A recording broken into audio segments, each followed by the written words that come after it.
welcome to Economy Today on TVRC. My name is Kolawale Itunuwa. Joining me on set is Mr. Akintunde Somi Vincent. He's a lead analyst on TVRC and also an educationist. We are going to be bringing to you another interesting topic today that says Nigeria's economic crisis. Governors advise federal government to pay off civil servants above 50 years. As we all know, the Nigerian governor has advised the federal government to offer the federal civil servants who are older than 50 years a one-off retirement package to exist the service as part of coordinated efforts to instill fiscal disciplines and prevent the nation from imminent economic collapse. Do you think that is the right solutions to the problem? Do you think the federal governors are making the right decision about this? So I'm going to welcome my guests one more time in today's program. How are you, Mr. Vincent? Yeah, I'm fine, and happy new week. Yeah, thank you very much. Thanks for honoring the invitation. Now, considering the topic before us today that says, Nigeria's economic crisis, the governors advise the federal government to pay off civil servants above 50 years. It's kind of, because I was kind of thinking about the situation and everything that's going to happen and what really warrants that great subjection about the governors. So the first question is it that the government want to put their failure on the civil servants? Yeah, in a sense, yes. And in another sense, it requires a kind of, we need to look at it from another dimension. Because as it stands now, considering the economic crisis we are in at the moment, that should be the least suggestion from the government to the federal government, from the state governors to the federal government. Because if you lay them off, initially there's a clear agreement, negotiated agreement between the workers and the government. And paying them off now is a breach of that agreement, and that is tantamount to the court proceedings. So, in my opinion, I think it's like looking for somebody to make a scapegoat of their inefficiency as regards governance. Thank you very much, Mr. Vincent. Now, to the second question, those who have spent vital years in service, now, where would they have gotten their required skills to meet up with this market? Well, like you said, those who have spent so many of their years in the service, compared to those who have always spent their time learning the particular skills, you cannot place them on the same pedestal. Because somebody who has spent like 20 years putting on suits, walking up to his office, and now you want to lay him off all of a sudden, and then you think he will just go home, and is it that do you want him to go home and die, or do you want him to go home and start tending to their children? So the point is, they cannot really meet up with the required skill. I mean, considering the volatility of the market, and at the moment you agree with me that the market is very saturated. So it's either you are in your field, or you are pursuing your career at a vigorous, considering the length at which you want to pursue your career. You do it all long. I mean, it's something you want to embrace.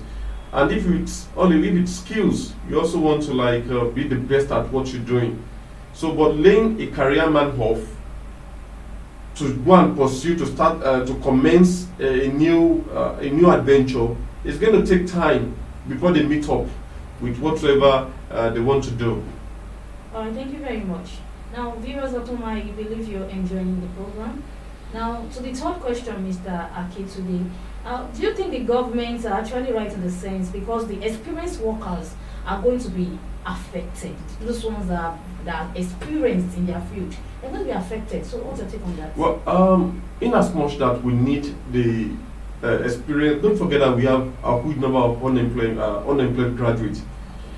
In as much we need the experience of the old workers, we also need the strength of the newly graduated, those who are, who wants to enter into the labor market. Their strength is also needed. Sure. But the point is, you don't just lay off your experienced worker. Just who are those who are going to serve as role models to those who are just coming in? But in a sense, like I said the other time, that the question is a little bit relative. Sometimes the funny thing is that sometimes when you see some experienced workers, they just refuse to leave. Some deliberately refuse to leave the system, and this is what government should be looking into, instead of just say you want to lay them off.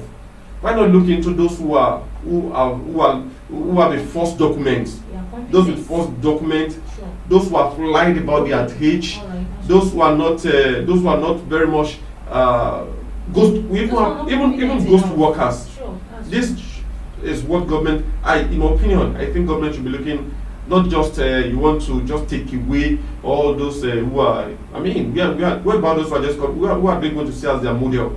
Who are they going to gather the experience? Who is going to put them through? So sometimes, like I said on just same program, that it requires creativity. Creativity, that comes with wisdom. Sure. Not just you don't just wake up, and that's why I said I have problem with this, the way we run this policies, these economic policies. Where you getting the policy from? To lay off your experienced workers? Where you get it? Okay, even let's move away from civil service. Let's go into public service. Look, the youngest governor in Nigeria is in his 40s, in his late 40s or mid or late 40s. The youngest governor. Virtually all at the end of affair is they are all in their 50s, 60s. So should we say that now we want to also do a kind of want to sanitize the public service, that all governors within the age of 40 to 50s should vacate their seats for those who are just coming behind? It's not possible. So what are you saying? So what you're saying is double standard. What is good for the goose is no longer good for the gander. Is that what you're saying? That's double standard treatment. It shouldn't be allowed. Yeah. So my point still remains that there should be a kind of there should be equity, and if you're going to carry out a policy, it should be a policy that will serve the interest of the nation, not the one that will worsen the economy.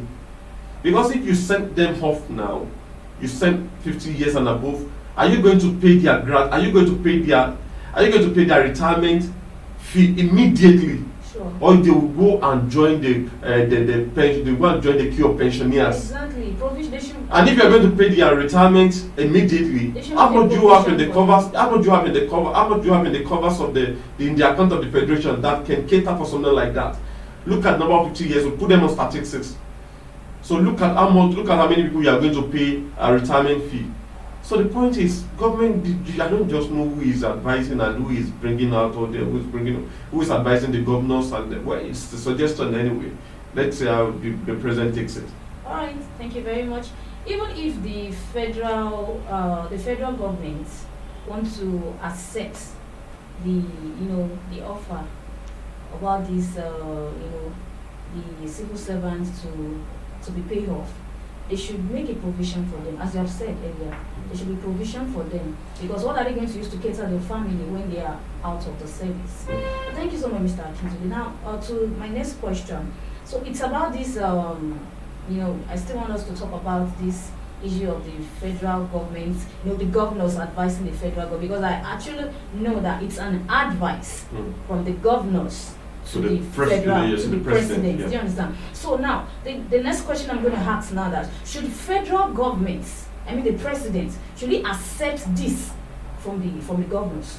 Well, I wouldn't want to. I know he knows better, and this team should know better that this would do the country no good. Okay. So, in my opinion, I think if they want to look into the economic crisis, there are so many ways to kill the chicken. That should not even come in place in the first. That should not even come to suffer. That should not even suffice in the first place.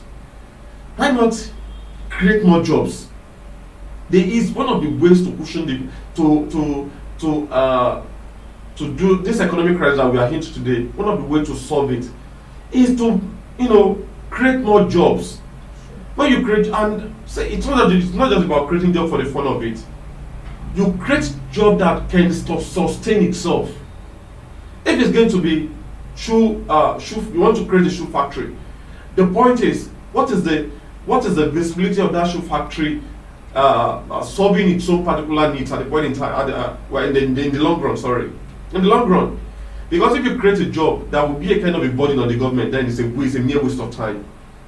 What I'm saying in essence is, when you create the job, you put a kind of a long-term plan in place to see how the job will be self-sufficient in the long run, and before you know it, you've